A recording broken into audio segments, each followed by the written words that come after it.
I would like to conclude, if it's possible, with one more poem by Rieu, which is on the unicorn. And there is a wonderful story that I use in my own reading programs in schools, where I try to strengthen the reading habit among children. And I take it as I take it for teachers to use them as catalysts. And we have experimented. There is a chapter on reading in Tirunelveli in the south. And Tirunelveli is otherwise very famous for halwa, actually. But the Tirunelveli halwa is so famous. Of course, I know all of you must have eaten Bombay ka halwa. But Tirunelveli halwa is very famous. And Tirunelveli halwa is so famous that it's very difficult to get hold of. So there's one shop that sells Tirunelveli halwa. And that guy exhausts his stock by about 12 noon. And after that, you can never get that halwa. You have to wait for the next day in a long queue. And therefore, it became a euphemism, saying that if somebody has promised you Tirunelveli halwa, means he is going to give you the slip. You will never get that Tirunelveli halwa. But my program was on reading, and I took a reading program in a school there called the King's School, where I actually demonstrated a methodology whereby children can be made to remember a book. A good book should leave an impression on you. But we find it difficult with our attention span being what they are, to be able to recall a book or to recall, the title sometimes we forget, the name of the author we forget. So I did something called the 4-para test. And children had to write a report, reader's report, after reading a book in 4 paras. And then it was found out that they're able to recall the book. They are able to look for books by that same author, similar books. They are able to look for books around the subject. And more, they were able to recommend this book to other children. So let me now do this poem by the other poem by Rieu called The Unicorn. It's a wonderful poem. And of course, we all know the unicorn is a mythical place. The unicorn does not exist. Mumbai Zoo, does a unicorn exist? We haven't gone to see it. No, have we?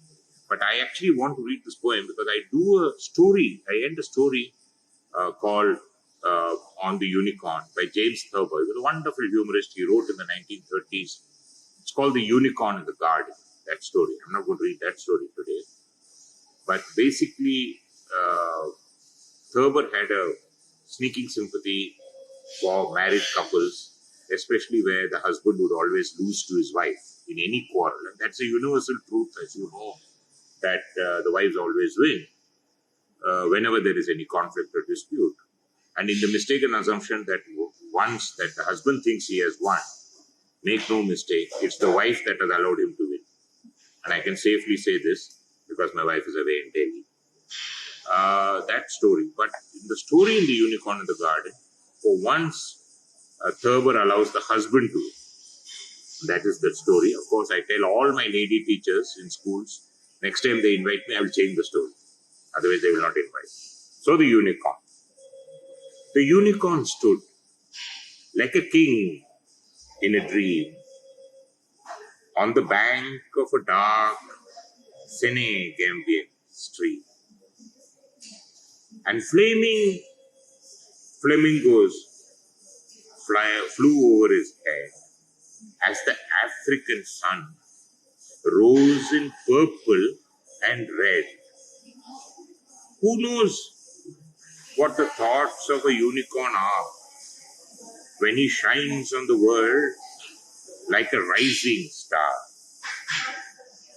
When he comes from the magical pages of a story in the pride of his horn and a halo of glory, he followed the paths where the jungle beasts go, and he walked with a step that was stately and slow.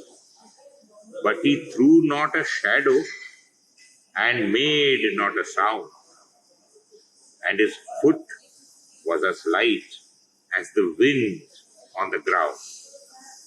The lion looked up with his terrible eyes and growled like the thunder to hide his surprise.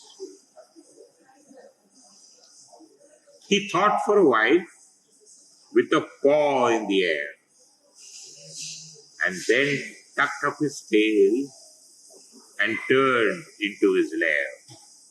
The gentle giraffe ran away to relate the news to his tawny and elegant mate, while the snake slid aside with a venomous hiss, and the little birds piped, "There is something amiss."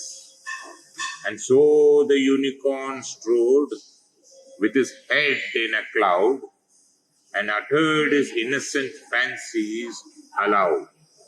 "What a wonderful world!" he was heard to exclaim. "It is better than books. It is sweeter than fame." And he gazed at himself with a thrill and a quiver, reflected in white by the slow flowing river. "Oh, speak to me, dark Senegambian stream, and prove that my beauty is more than a dream." He had paused for a word in the midst of his pride, when a whisper came down through the leaves at his side, from a spine, malevolent, imp of an ape, with a twist in his tail and a villainous shape. He was made by the stroke of a fanciful pen. He was wholly invented by ignorant men. One word in his ear, one puff of the truth, and a unicorn fades in the flower of his youth. The unicorn heard, and the demon of doubt crept into his heart, and the sun was put out. He looked in the water, but saw not a gleam. In the slow flowing, deep Senegambian stream, he turned to the woods, and his shadowy form was seen through the trees like a moon in a storm, and the darkness fell down on the Gambian plain, and the stars of the Senegal sought him in vain. He had come like a beautiful melody heard when the strings of the fiddle are tunefully stirred, and he passed where the splendors of melody go, when the hand of the fiddler surrenders his bow. So, when I wrote this book, in the introduction I have written that there is something that I say that the book must pass. And this is called the Anthony Trollope test. Anthony Trollope was a famous author of the classics. And he wrote that of all the merits a book possesses, its chief merit should be that it should be readable. And you will be surprised at the number of books out there that are not. So I have said that if this book does not pass the Trollope test, then nothing more needs to be said. But if it does pass the Trollope test, and people are tempted to delve further into this book, then I have drawn attention to the chapters, because each chapter tells a story. We need not read it in a sequential fashion. You can dip into it as the fancy takes you, as people are doing actually. Some people are interested in book people, some people are interested in the spaces, especially in the places like the libraries of Alexandria and libraries like Bogota in Colombia, where a rubbish dump was converted to a beautiful library for children. Some people are interested in some publishers, especially of Hawkins, who's lived on Gamadia Road here in Valentina. And his evenings, on weekends, was converted into a artists and literary salon, where the progressive artists like Souza and Ara, Raza had already left for France, Gaitonde had come, including a very young Hussein. And they used to come there and they used to argue, drink, smoke, and sketch. And they used to sketch and cast the sketches away. And I asked, whatever happened to the sketches? Oh, Hawk would come around, housekeeper, gather all of them, put in waste basket and cast. Can you imagine getting one of those sketches today? And I asked the story, and I knew the story, and I asked Krishan Khanna, and Krishan Khanna looked at me when we launched Yashodhara Dalmia's book, Oxford History of Modern Indian Art. And he looked at me, he said, you look old, but you surely cannot be that old. How did you know the story? And he said, Krishan, that he was a subaltern. He was a young officer in the Grindlays Bank. And he would come into the house at that time. But he was so junior, he was cast out into the balcony, not allowed to enter the museum. He had to stand in the balcony to watch these greats sketching and arguing. I think even Ipta, Rajanand and others had also. And he said that Hussain was a junior, and he said that it was a great kind of thing. That was part of where I think publishing was holistic in many ways.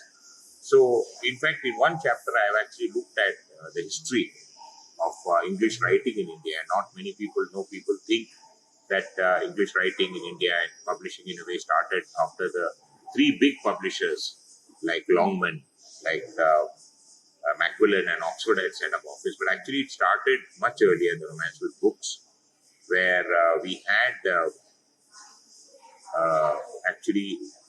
carpetbaggers, I would call them, because they would come with long bags of books. They were representative of English publishing firms. And they would come here in the early 19th century to promote and market these books to the British readers in India, both the official British and non-official British, that is those Englishmen who worked in not in official positions. And it's after Macaulay's Minute on Education, 1835, when English was introduced as a medium of instruction, that we had a growing Indian readership also for these books. And the first three authors that were first promoted were G.W. Reynolds, G.A. Henty, and H. Rider Haggard. I think no one would perhaps be able to recall these names. But Henty wrote wonderful adventure stories, which was actually prescribed for reading in schools in England. And Rider Haggard, surely people should remember him, because he was the famous author of King Solomon's Mines, which was prescribed as a supplementary text in Indian schools. And he also wrote She, the whole stories, the She stories and the Alan Quatermain stories and so on. So they actually wrote. And after that, the English publishers like Macmillan and John Murray, they set up what is called the Colonial and Home Office Library. And the Colonial and Home Office Library promoted the classics. They promoted Charles Dickens, they promoted Robert Louis Stevenson, they promoted Arthur Conan Doyle, they promoted, Jane Austen, they promoted Alexander Dumas, all these classic authors that they did, Kipling, and all of them, and then got a very, very, according to me, a very solid readership for that. And even the then existing libraries, including when I went yesterday to the Sassoon, the library and reading room, the Scrum Library, and we used to have these libraries and reading rooms, we had that, we had Elphinstone Road also, Elphinstone College, we had these public libraries in Mumbai, we had the other places also. And actually all these books were accessed. And that is how actually a romance, a strong readership with the English classics grew. And they have continued over the years, even now, and we are trying to get our children to be interested in the classics, And I think it's very interesting when we look at a classic like Count of Monte Cristo, for example. If we have to try and, because many of our young people cannot relate to the classics, either the language or the way they have written or the historical period that they are setting. So when, Edmond Dante is betrayed and he's incarcerated in the Count of Monte Cristo in the Chateau d'If, he actually meets a fellow inmate in a cell next door, a monk. And a monk actually tunnels, he removes the bricks and tunnels his way. The monk is very old. His name was Abbe Faria. And Abbe Faria tells Dantes about the treasure that is buried in the island of Monte Cristo. And actually he dies, the monk dies, and Dantes actually gets into the shroud that is prepared to cast him into the sea. And actually it is he who is cast into the sea. And he manages to escape from the shroud and swim and go to this island of Monte Cristo, and he unearths or he discovers this treasure and sets himself. That's how he becomes the Count of Monte Cristo. Now that is the story, and then he takes revenge on the people who have betrayed him. But when I have to, I say that Humor had met the real Abbe Faria during the siege of the Bastille, and that person really existed, and he was an Indian, or more properly put, he was from Goa, Abbe Faria, during the, and he actually traveled to Portugal and to France, and he actually became what is called, I think, to my mind, the father of hypnotism. He wrote a book, which was the first of 4 books that he was to write, called The Origins of Lucid Sleep. And when you go to, and I cannot conclude but saying this, that when you do go to Goa, and there is, I think, hardly anybody in Mumbai who has not been to Goa, but if you go to Madgaon, actually when you, by the side of the Mandovi, when you go, there is actually a statue dedicated to Abbe Faria. And it's a wonderful white statue showing an old man with a flowing beard, and he's gesturing hypnotically to a woman who is in recline. He has put her into a deep hypnotic sleep. Now that is Abbe Faria, and that is how it is. Thank you.